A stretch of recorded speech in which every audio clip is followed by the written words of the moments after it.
وبركاته. الحمد لله الذي أرسل رسوله بالهدى ودين الحق ليظهره على الدين كله وكفى بالله شهيدا. أشهد أن لا إله إلا الله وحده لا شريك له وأشهد أن محمدا عبده ورسوله ولا نبي بعده صلوات الله عليه وعلى آله وأصحابه وإخوانه وسلم تسليما كثيرا. أما بعد Ikhwani fiddin wa akhwati fillah, Bapak Ibu hadirin wal hadirat, kaum muslimin, para pendengar radio online Palopo Mengaji, demikian pula dengan media sunnah Bantaing dimanapun Anda berada. InsyaAllah ta'ala kembali di petang hari ini kita melanjutkan kajian online dengan tema rambu bagi setiap penuntut ilmu, yang mana kita masih di adab seorang penuntut ilmu, yaitu adab yang ke-10. Berpegang teguh dengan Al-Quran dan juga sunnah Nabi sallallahu alaihi wasallam yang sahihah. Dan kembali kita akan melanjutkan apa yang disebutkan oleh Syekh Al-Allamah Muhammad bin Shalih Al-Utsaimin dalam kitab beliau, Kitabul Ilmi. Beliau katakan, fal kuffaru walladzina adha'u dinallah wa tahu fi lazzatihim wa tarfihim fahum wa in banu al-qusura وشيدوها وازدهرت لهم الدنيا فإنهم في الحقيقة في الجحيم حتى قال بعض السلف لو يعلم الملوك وأبناء الملوك ما نحن فيه لجلدونا عليه بالسيوف. Kata beliau rahimahullahu ta'ala, setelah sebelumnya menyebutkan tentang nikmat berada di atas keimanan dan amalan soleh, dan itu dengan kembali kepada Al-Quran was sunnah, berpegang teguh dengannya, beliau menyebutkan bahwa adapun orang-orang kafir, dan orang kafir ini semua yang berada di luar Islam, apakah dia Yahudi, Nasrani, kaum musyrikin, yang menyembah patung,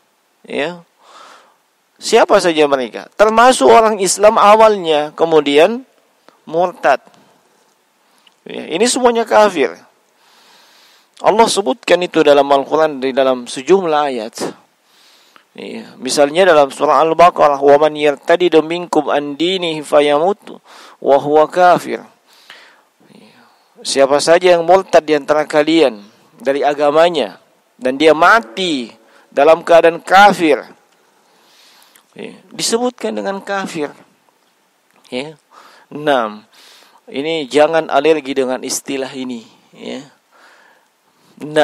sebab Allah sebutkan itu demikian dalam Al-Quran, penyebutan mereka. Bahkan Allah perintahkan nabinya Muhammad sallallahu alaihi wasallam untuk menamai, menyebut dan memanggil mereka dengan kafir. Allah berfirman, "Qul ya ayyuhal kafirun." Kul, katakan wahai Muhammad, wahai orang kafir. Allah perintahkan nabinya mengatakan demikian. Lalu kenapa ada orang Islam tidak mau bilang kafir?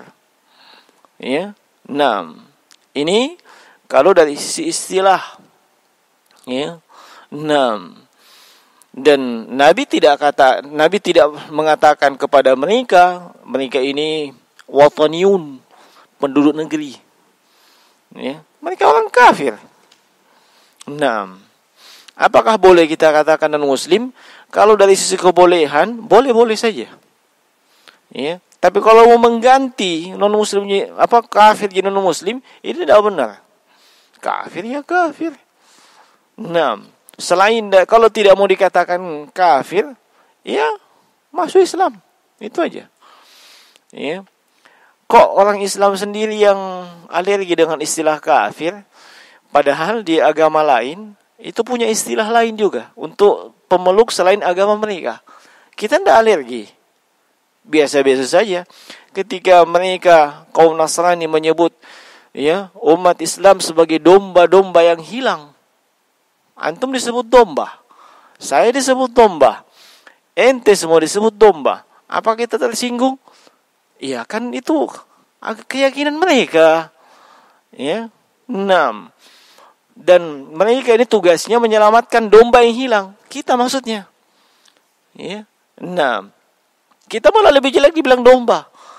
Tapi tidak ada masalah. Sah-sah saja. Giliran kita sebut kafir, kok ada yang tersinggung? Justru yang tersinggung itu bukan mereka. Justru umat Islam yang terpapar virus liberalisme dan pluralisme sekaligus sekularisme. Mereka terpapar dengan virus itu. Ya. Dan menganggap itu adalah kecerdasan. Ya. Nah, itu adalah kecerdasan katanya. Selain daripada itu, maka itu kebahlulan, kebodohan. Mirip dengan kadrun katanya. Tahu kadrun? Kadal gurun. Bayangkan. Ya. Mereka sebut kita kadal gurun, mereka sebut kita cicak bingkadal, mereka sebut kita apa? Silahkan aja. Ya. Toh masing-masing kita akan dimintai pertanggungjawaban. Ya. Nah, di sini saya teringat ya dengan kaum munafik.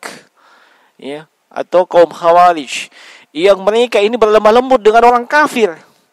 Tapi dengan sesama kaum muslimin dahsyatnya permusuhannya. Itu kaum khawarij. Ya. Giliran dengan orang kafir, berlemah lembut mereka. Jangan disebut kafir, panggil muslim, non-muslim. Giliran sama muslim, wahabi, kadrun. Ya. Itu bahayanya, itu lebih berbahaya dibandingkan virus COVID-19 yang sudah jadi pandemi. Catat itu. Ya, itu jauh lebih dahsyat. Nah, maka orang-orang kafir dan mereka yang menyia-nyiakan agama Allah, ya, dan terpedaya dengan kehidupan dunia dan kemewahannya, ya, mereka ini walaupun mereka mampu membangun istana-istana yang megah, yang tinggi, ya, dan keduniaan itu berlimpah bagi mereka, fa innahum fil haqiqati fil jahim. Sebenarnya hakikatnya mereka ini di neraka jahanam, di neraka jahim. Ya. Sampai-sampai sebahagian pendahulu yang saleh, salaf itu mengatakan, ini ungkapan ya, bukan hadis. Seandainya ya, penguasa-penguasa dan anak-anaknya itu tahu ya, apa yang berada di balik ilmu, ya, di balik keimanan, di balik amalan saleh, ya, dibandingkan dengan apa yang mereka miliki berupa kenikmatan dunia yang pasti dan pasti akan berakhir. Ya, kalau bukan mereka yang meninggalkan nikmat dunia yang saat ini mereka dapatkan, ya, nikmat dunia itu yang ditinggalkan mereka. Ya.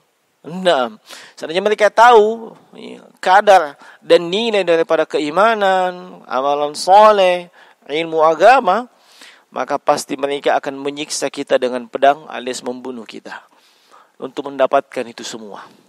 Ya. Nah, ammal mu'minuna faqad na'imu bimunajatillahi wa dzikrihi wa kanu ma'a qada'illahi wa qadri fa in asabathum ad-dharra'a sabaru wa in asabathum as-sarra'a syakaru. Adapun hamba-hamba Allah yang beriman, mereka telah mendapatkan nikmat berupa bermunajat, ya, bermunajat dan mengingat Allah Subhanahu wa taala. Nah, bermunajat dan mengingat Allah Subhanahu wa taala. Ya. Dan mereka ini hamba-hamba Allah yang beriman, ya, bersamaan dengan ketentuan dan takdir Allah, ya, kalau mereka ditimpa dengan kemalangan, kesusahan, apa yang mereka lakukan? Sabaru. Ya. Ini sudah kita terangkan. Apa saja yang menimpa mereka, ya, hal-hal yang tidak menyenangkan, mereka senantiasa sabar. Ya, dengan segala kondisi dan keadaan sekaligus statusnya masing-masing. Ya. Sebaliknya ketika mendapatkan kesenangan, maka apa yang mereka lakukan? Syakaru. Mereka bersyukur. Ya. Fakanu fi an'ami ma yakun. Mereka ini betul-betul berada pada puncak kenikmatan. Ya. Bi khilafi ashabud dunya fa innahum kama wasafahumullahu biqaulihi fa in u'tu minha radu wa illam yu'tau minha idahum yaskhatun. Ya. Berbeda dengan, ya, ashabud dunya, orang-orang yang menjadikan tujuan, ya, dia hidup di dunia ini memang untuk mendapatkan dunia semata, tidak ada yang lain. Ya. Nah, dia hidup memang untuk mendapatkan semua nikmat dunia dan segala fasilitasnya. Ya. Makanya mulai dari kecil dididik, diajari bagaimana bisa tidak sengsara di dunia ini.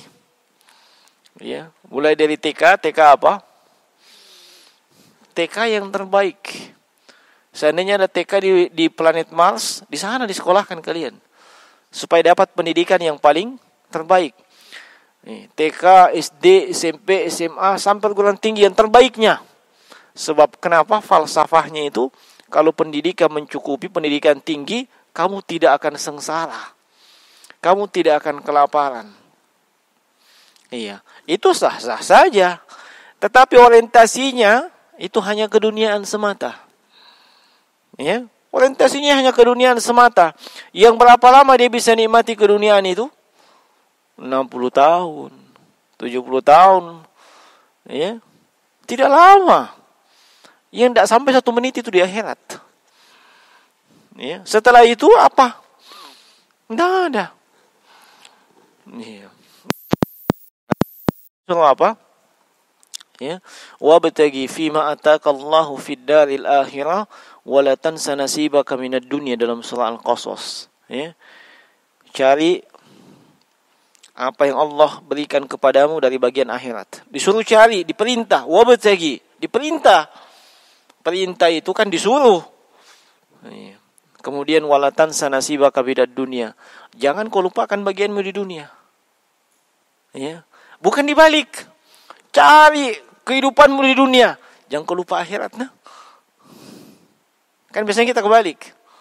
Ya. Ini anak-anak SMA yang akan kuliah di dalam maupun luar negeri. Itu mungkin dikasih wasiat nanti. Ingat, kuliah yang baik. Ya. Jangan berdebat dengan dosenmu. Cari nilai yang tinggi. Jangan lupa sholat. Ya, jangan lupa ngaji. Itu kebalik, Mas. Ingat, kamu sholat, ngaji. Ya, jangan lupa kuliah yang baik ya.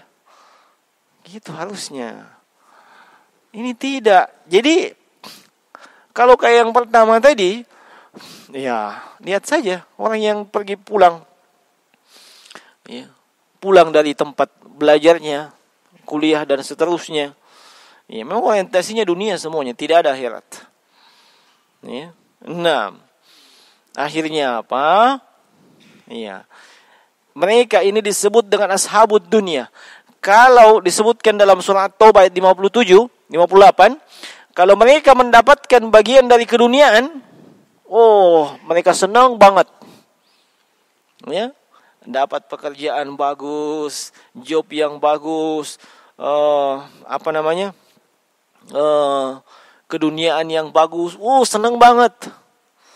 Sedemikian senangnya, baru dapat berita, kamu diterima, langsung bikin syukuran.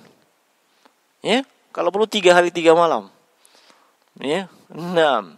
Sudah itu, gaji pertamanya traktir, teman-teman. Inilah gaji pertama saya, bisa mentraktir setengah kelurahan. Ya. 6. Senang banget.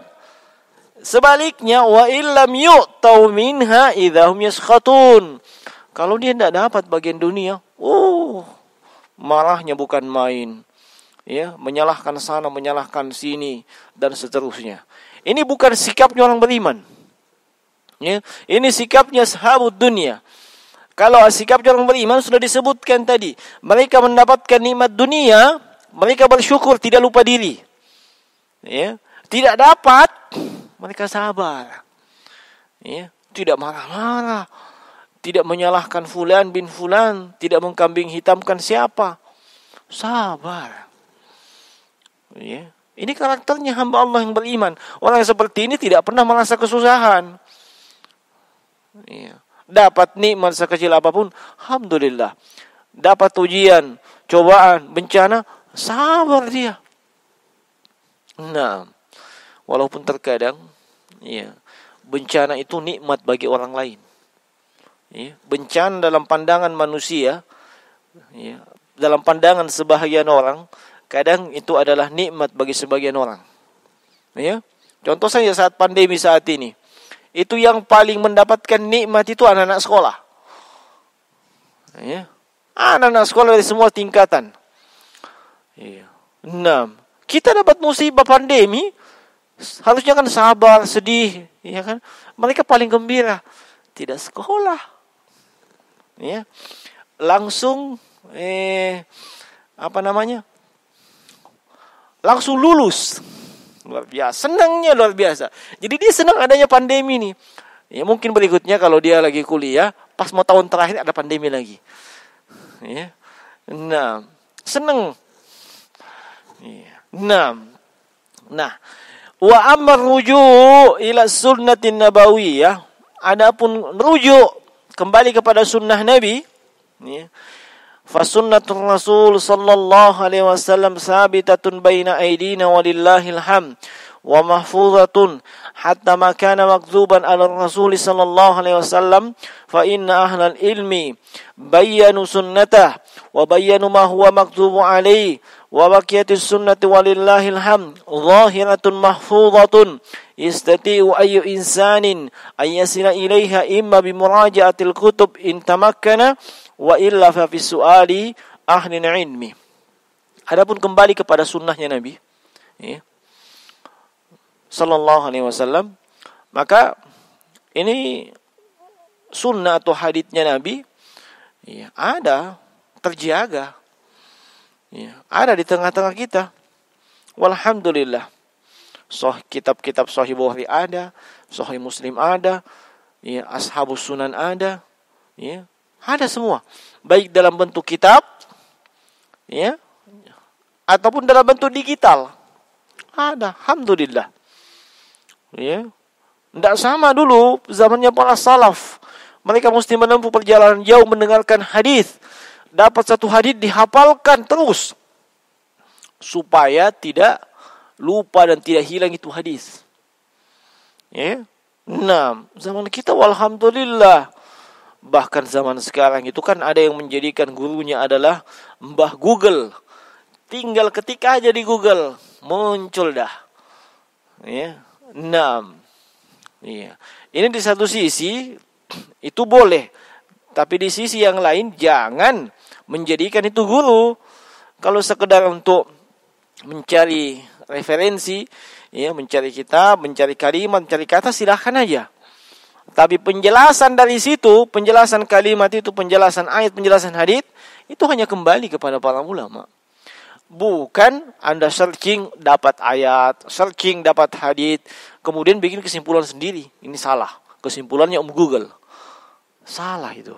Ya. Nah, intinya sunnah Nabi ada. Walaupun mungkin ada di antara hadits Nabi sallallahu alaihi wasallam itu, iya, itu dipalsukan. Iya.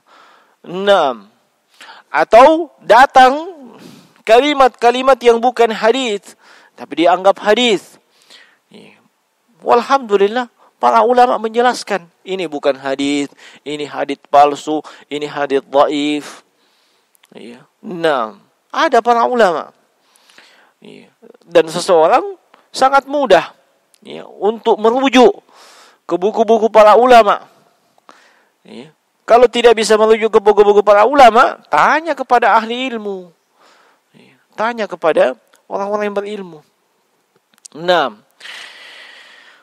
walakin idza qala qailun kaifa tuwafiqu baina ma qulta min ar-ruju'i ila kitabillahi wa sunnati rasulih sallallahu alaihi wasallam ma annana najidu anna unasan yattabi'una al-kutub al-mu'allafa fi al-madhahib wa yaqulu ana madhhabi kadha wa ana madhhabi kadha wa ana madhhabi kadha hatta innaka latafti ar-rajul wa taqulu lah qala an-nabiy sallallahu alaihi wasallam kadha فيقول أنا مذهبي حنفي أنا مذهبي مالكي أنا مذهبي شافعي أنا مذهبي حنبلي وما أشبه ذلك. Nah, ini jadi masalah kata beliau. Bagaimana ini? Ya. Seperti di zaman kita ini. Ya. Kita kan sudah sebutkan kembali kepada Al-Quran dan Sunnah. Ya. Tapi di zaman kita ini kita dapati, ya, ada orang-orang, dan itu kaum muslimin, ya, yang mereka ini, ya, mengaku sebagai pengikut mazhab. Ya.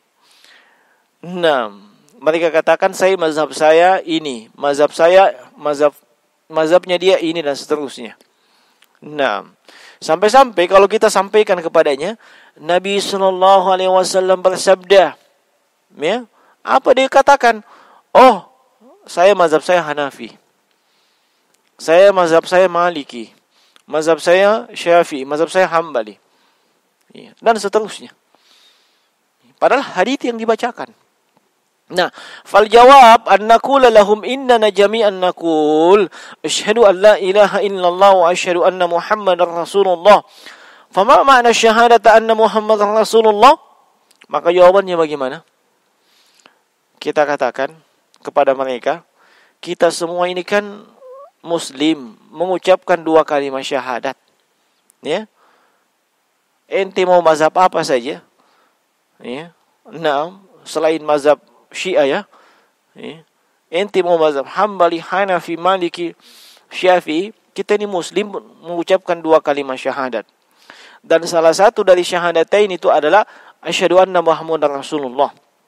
Apa maknanya ini? Syahadah Muhammad Rasulullah.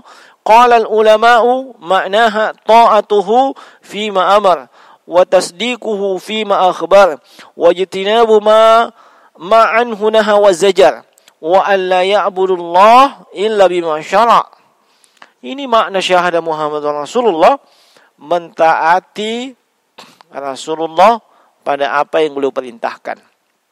Ya. Kemudian membenarkan apa yang telah beliau beritakan, menjauhi apa yang telah beliau larang untuk lakukan, ya, dan tidak melakukan aktivitas ibadah kecuali dengan apa yang telah beliau syariatkan. Nah, ini konsekuensi syahadah Muhammad Rasulullah. Siapapun yang sudah mengucapkan 2 kalimat syahadat dan khusus syahadah Muhammad Rasulullah ini, apa konsekuensinya? Iya, dia mesti mentaati Nabi. Tidak diperintah mentaati mazhab fulan. Ya, dan seterusnya. Dia mesti meninggalkan semua yang Nabi larang. Iya. Kemudian yang ketiga, dia mesti membenarkan semua yang Nabi beritakan. Ya. Dan yang keempat, dia tidak melakukan ibadah kecuali dengan tuntunan Nabi. Bukan tuntunan mazhab. Ya. Naam. Fa idza qala insanun ana madhhabi kadza aw madhhabi kadza aw madhhabi kadza fa naqulu la hadza qaulur rasul alaihi salatu wassalam fala tu'ariduhu biqauli ahadin hatta immatal madahibi yanhauna an taqlidihim taqlidan mahdha wa yaqulun ma tatabayyana al-haqqa fa innal wajiba ar-ruju' ilaihi. Naam. Jadi apabila ada orang yang mengatakan saya mazhabku ini, ya, mazhab saya ini, ya, maka kita katakan kepadanya, ini ucapannya Nabi, ya. Yang saya sampaikan itu hadisnya Nabi. Yang itu tidak boleh, ya, dipertentangkan dengan ucapan siapapun. Tidak boleh dipertentangkan dengan ucapan siapapun. Ya.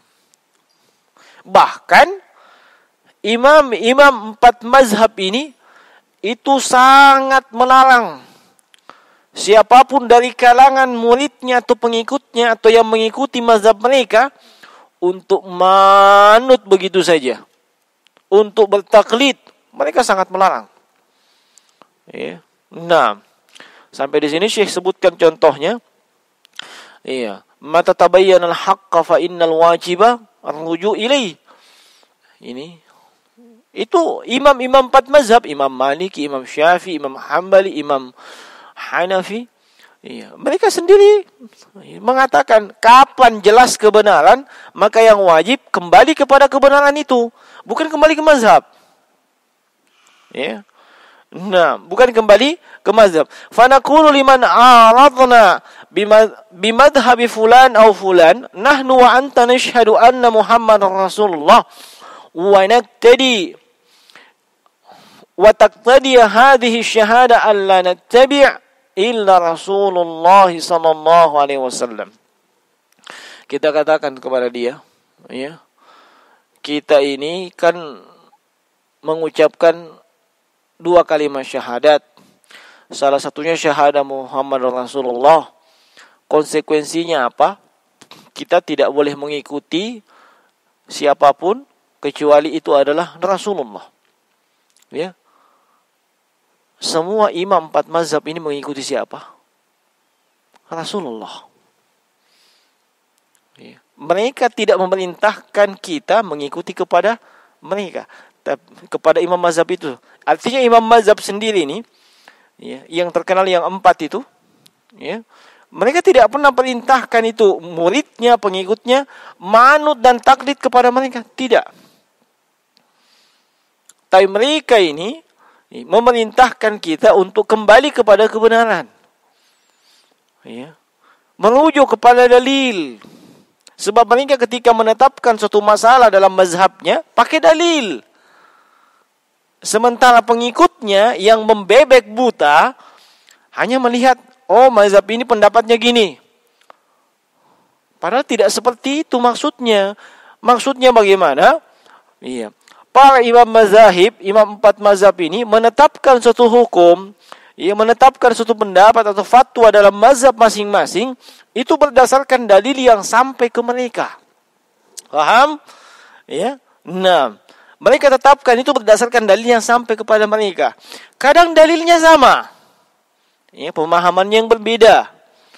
Kadang dalilnya sama, ya, yang satu mazhab menganggap haditsnya, ya, tidak sahih, mazhab yang lain mengatakan haditsnya sahih. Otomatis terjadi perbedaan.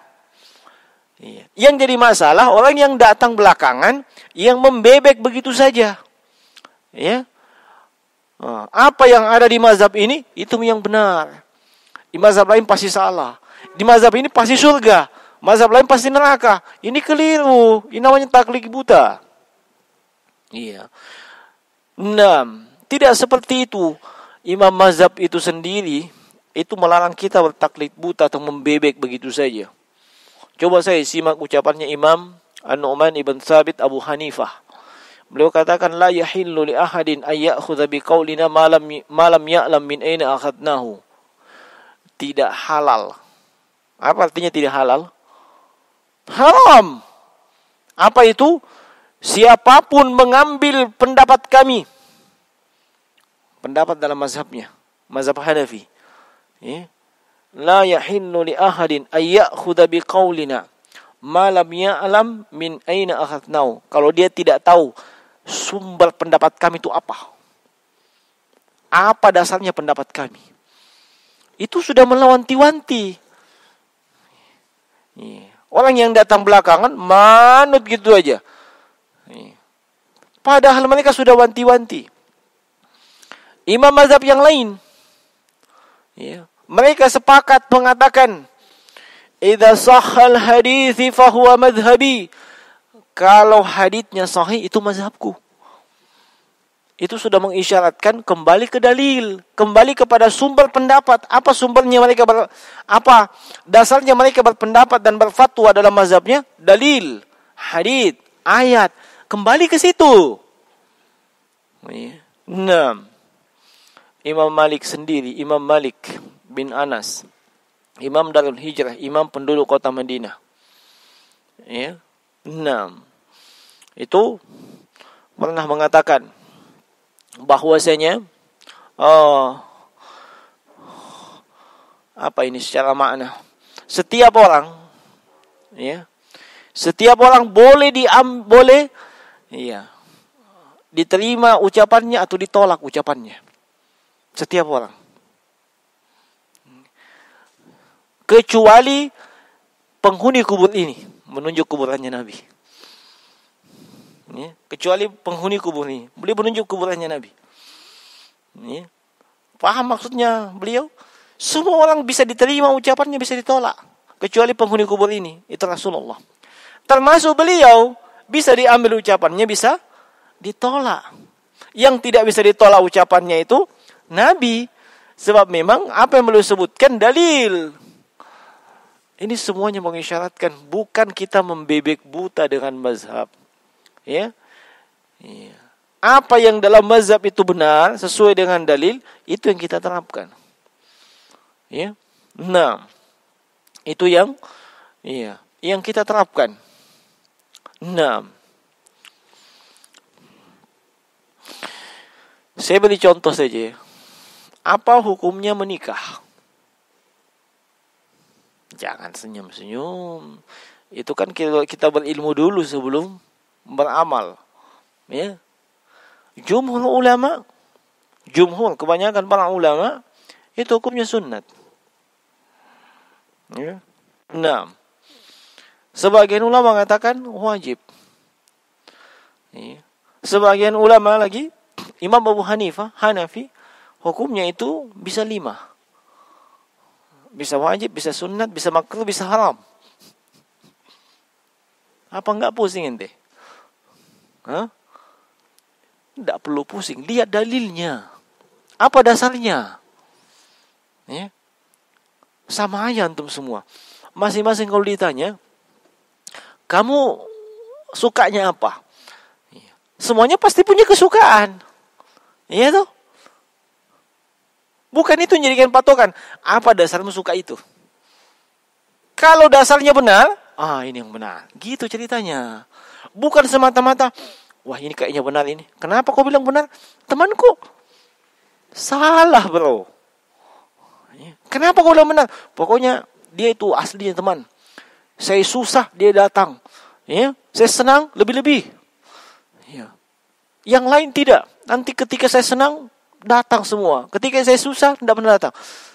Itu bukan jadi dalil. Ketika dia mengatakan, ini saya senang begini.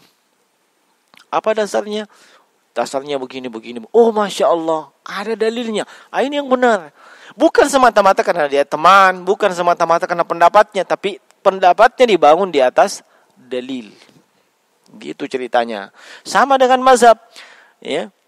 Para ulama yang ada di Saudi, mazhabnya apa? Hambali. Ya, mereka bermazhab Hambali. Iya. Fikih yang mereka pelajari sesuai dengan mazhab Hambali. Urutannya sesuai dengan mazhab Hambali. Ya. Tetapi mereka tidak fanatik. Iya. Kalau di pendapat Syafi'i lebih kuat sisi pendalilannya, dalilnya ada, sisi pendalilnya lebih kuat, mereka kuatkan Syafi'i. Ya. Walaupun mereka punya mazhab Hambali. Ya. Nah, atau dari mazhab yang lain, mazhab Maliki, mereka kuatkan Maliki yang benar. Ya, mereka tidak fanatik. Iya, sebab adanya mazhab itu tujuannya apa? Iya, supaya fikih kita ini teratur dan sistematis. Begitu. Bukan untuk fanatik sama mereka. Iya, kalau mau fanatik ya, mau fanatik sama dalil. Ya. Apa yang tidak dalilnya? Walaupun itu adalah mazhab saya sejak masih bayi. Ya, kalau ada yang bermazhab sejak bayi. Ya. Tapi ternyata menyelisih dalil yang benar, yang ada dalilnya. Begitu yang tepat. Jangan seperti yang dimaui oleh sebagian orang. Anda Syafi'i, pokoknya saya punya mazhab Syafi'i. Ya. Loh, benar. Kok tahlilan? Di Syafi'i kan udah tahlilan. Oh kalau begitu kan dia sendiri tidak paham di Syafi'i itu gimana. Ya. Loh, kok antum kirim-kirim doa, kirim-kirim pahala ke orang meninggal? Di Syafi'i tidak boleh itu, tidak ada tuntunan, tidak sampai. Bingung sendiri dia. Ternyata mazhab Syafi'i abal-abal dia. Ya. Dia sendiri bingung Syafi'i, Masya Allah. Nasihatku kepada mereka yang mengklaim dirinya bermazhab Syafi'i, ya, pelajari kitabnya Imam Syafi'i. Ya. Nah, itu. Ya. Jangan cuma sibuk dengan kitab-kitab para pengikutnya Imam Syafi'i yang disebut dengan Asy-Syafi'iyah. Tapi Imam Syafi'i sendiri, kalian punya kitab-kitabnya tidak pernah dipelajari.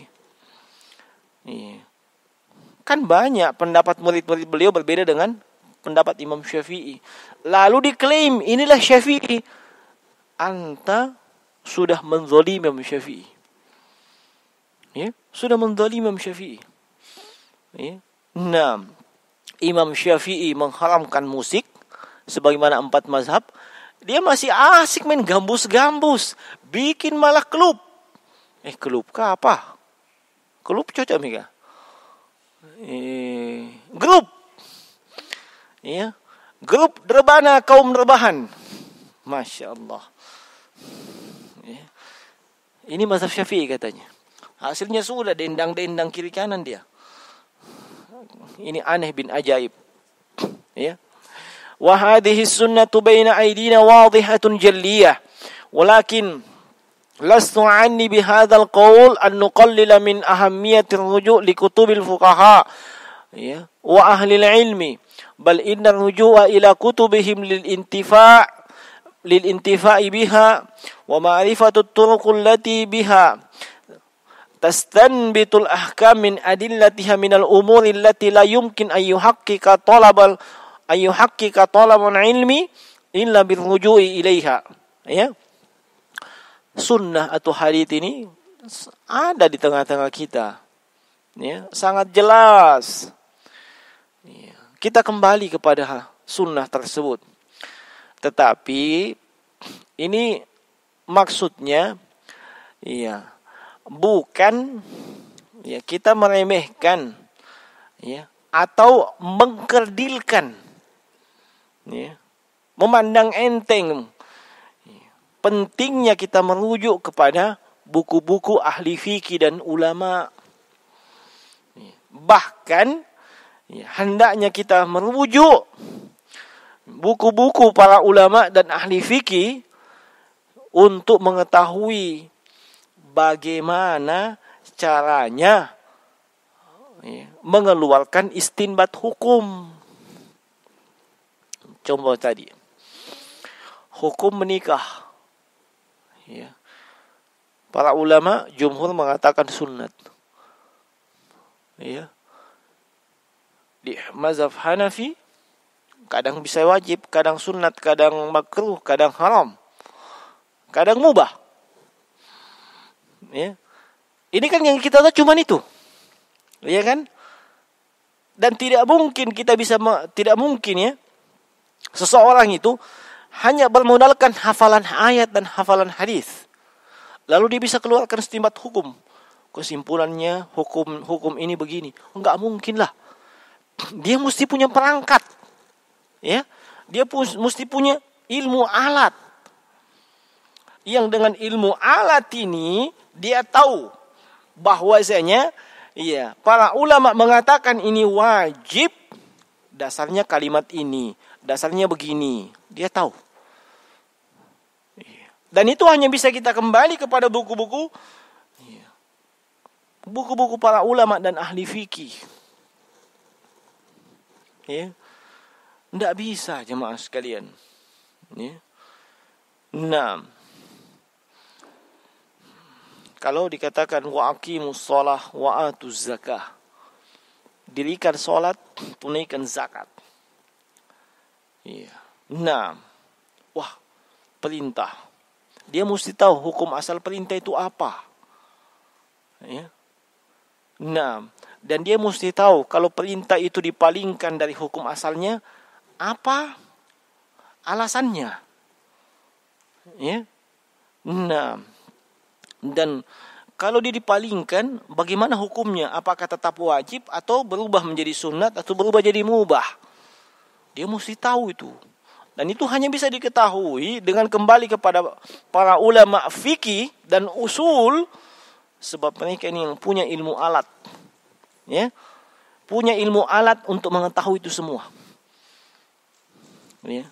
Dan penuntut ilmu kalau ingin betul-betul punya jalan pintas, ya, tidak pusing dengan adanya berbagai macam pendapat yang aneh-aneh seperti sekarang ini, termasuk sebelumnya, Anda ambil jalan pintas menuntut ilmu.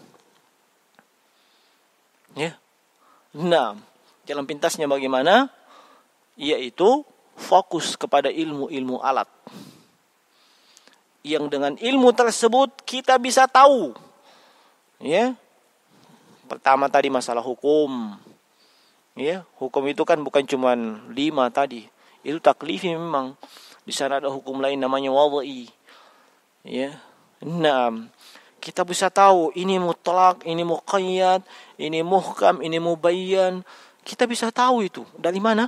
Dari ilmu alat itu. Ya.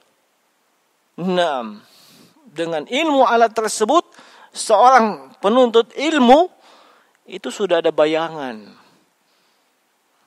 Oh, para ulama mengatakan berkurban itu hukumnya sunnat muakkadah. Dia lihat dalilnya. Oh, dari sisi ini dikatakan sampai dikatakan dia sunnah muakkadah. Nah, begitu ada yang mengatakan berkurban itu hukumnya wajib, dia bisa istilahnya membantahnya. Dalilnya begini, dari sisi ini menunjukkan dia sunnat. Tidak ada yang menunjukkan dia wajib. Tapi kalau dia tidak punya ilmu alat itu, dia pegang pendapat ustadznya sunnah muakkadah.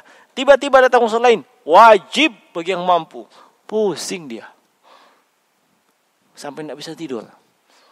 Ya? Kenapa? Dia tidak punya ilmu alatnya. Sekaligus membuat dadanya jadi tenang.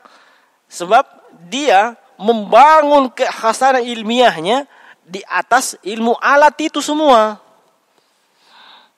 Ya. Tidak usah terlalu jauh lah. Ambil contoh.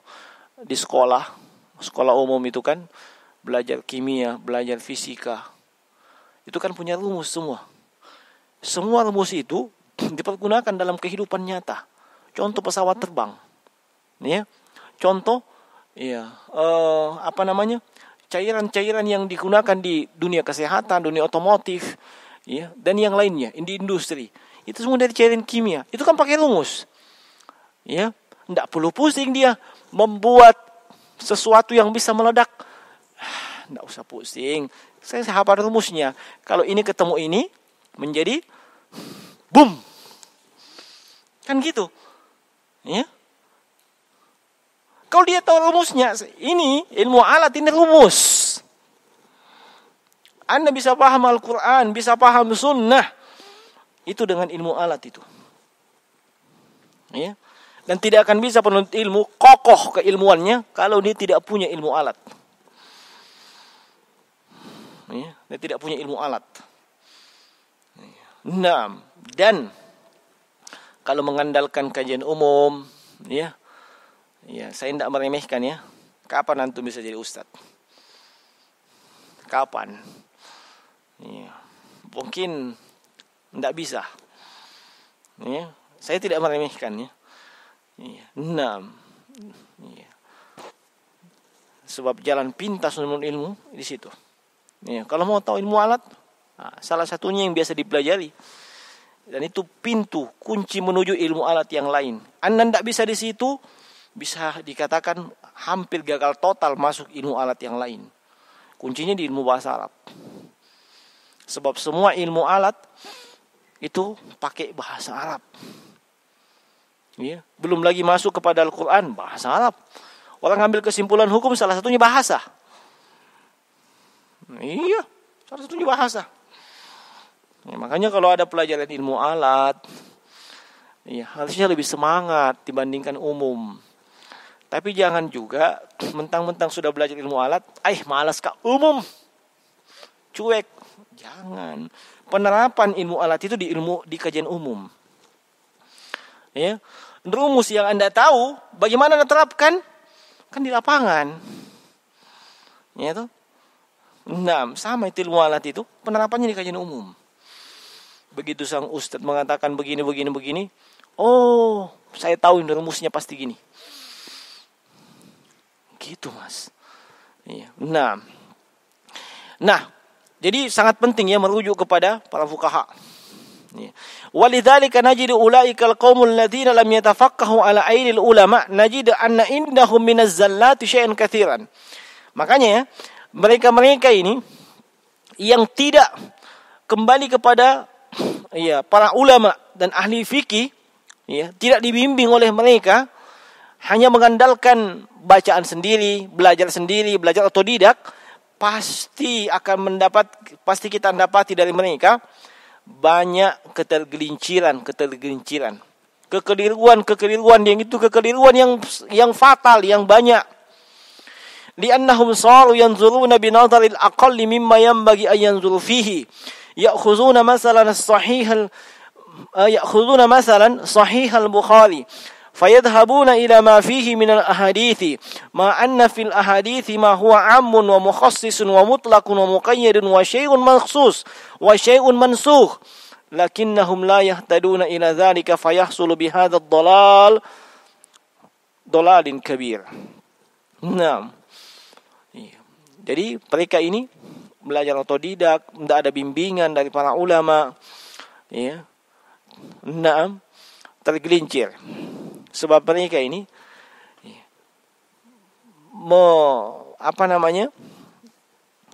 memiliki wawasan tersebut lebih minim dari yang seharusnya. Artinya untuk sebuah dalil, apakah itu ayat dan hadis, kadang dia wawasannya apa? Wawasannya cuma terjemahan. Atau katakanlah dia sudah pernah belajar bahasa Arab. Wawasannya cuma itu. Padahal itu mesti dipadukan semua ilmu alat yang lain. Bukan cuma ilmu bahasa saja. Nah, karena kurang dari sisi itu, makanya sudut pandangnya pun sempit. Misalnya dia ambil hadits dalam Sahih Al-Bukhari. Dia buat kesimpulan sendiri. Dia pahami sendiri. Padahal di dalam hadits itu, misalnya Sahih Bukhari ini ada hadits umum. Artinya maknanya umum. Tidak boleh dibawa kepada makna khusus. Ada juga hadits dia ini menghususkan yang umum, tapi dia malah berbicara tentang amalan yang umum. Karena dia tidak paham itu semua. Ya, ada yang mutlak.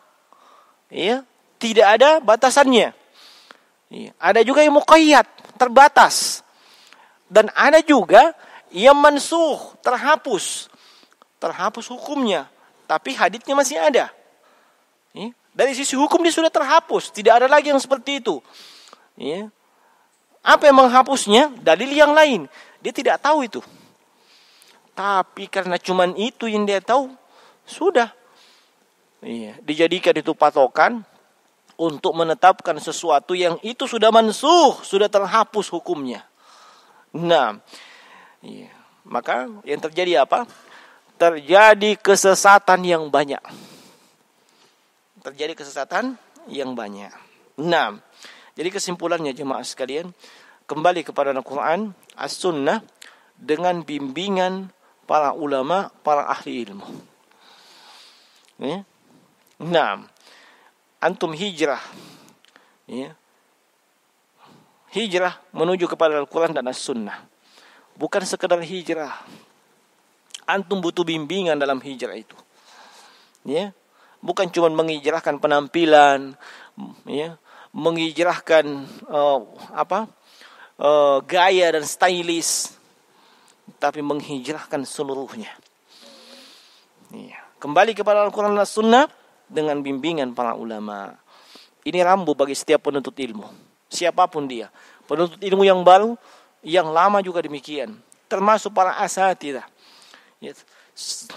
Dia mesti kembali kepada Al-Quran dan Sunnah dan bimbingan para ulama. Termasuk di masa kita ini, di masa pandemi seperti ini, ya. Nah, jangan bergampangan berbicara tentang masalah kontemporer. Ya, jangan bergampangan. Ya, apalagi terkait dengan kemaslahatan umat manusia atau nyawa kaum muslimin, nyawa manusia. Oh, jangan. Para ulama sendiri tidak sembarangan itu berbicara masalah itu. Ya, tidak sembarangan mereka berfatwa. Kadang mereka berfatwa, dia tahu ada ulama yang lebih senior berfatwa yang berbeda, dia cabut fatwanya. Kenapa? Menjaga persatuan dan menjaga nyawa manusia itu lebih diutamakan. Ya. Ini yang kadang sebagian penuntut ilmu ya, tidak sampai pemahamannya ke sana. Mata geng. Pokoknya begini. Nah, ini yang kurang dari sisi itu. Ya. Nah, tapi sudah hampir jam 9 ya jamaah sekalian. Alhamdulillah, ya. Iya. Saya kira cukup ya. Insyaallah kita akan lanjutkan nanti di pembahasan yang berikutnya. Subhanakallahumma bihamdika asyhadu an la ilaha illa anta astaghfiruka wa atubu ilaik. Assalamualaikum warahmatullahi wabarakatuh.